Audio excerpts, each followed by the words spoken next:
उभा आहे. 10 वाजून गेलेत. आदरणीय सन्माननीय व्यासपीठ आणि इथं जमलेले सगळे माझे बालमित्र आणि त्यांचे पालक, आई वडील, खर तर आता एवढा वेळ झालाय, बोलण्यासारखं खूप काही आहे, बराच वेळ बोलता येईल. एवढे छान उपक्रम या शाळेनं घेतलेले आहेत. आम्ही 4:30-5 वाजता आल्यापासून इथलं वातावरण बघतोय, इथली मुलं बघतोय, त्यांचं काम बघतोय आणि जे आम्ही बघितलंय तेच तुम्ही रोज बघताय.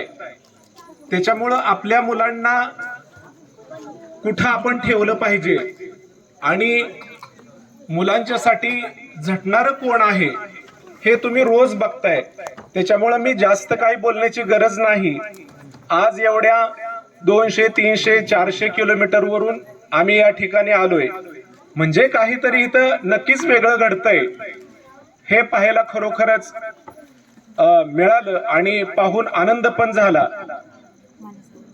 300 किलोमीटर वरचा अथर्व स्वप्नर हा अगदी 4थी-5वी मध्ये शिकणारा विद्यार्थी माझ्या शाळेतला, जिल्हा परिषदेच्या शाळेमध्येच आहे तो, आणि त्याच्या पुस्तकाला प्रतिसाद आम्हाला 300-350 किलोमीटर वरून येतो.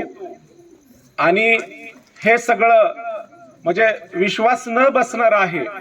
नेमकं काय आहे बघायचं म्हणून माझे दोस्त आहेत, अथर्वचे वडील माझे दोस्त आहेत, आम्ही दोघं एका शाळेवर काम करतो.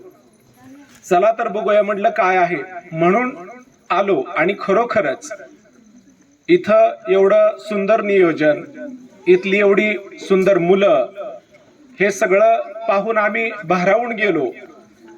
आमचा जो या ठिकाणी पुरस्कारासाठी सन्मान केला, निवड केली, अथर्वच्या आई वडिलांच्या वतीनं, अथर्वच्या वतीनं, माझ्या शाळेच्या वतीनं मी शतशः ऋणी राहीन आपल्या या पुरस्कारामध्ये, सत्कारामध्ये.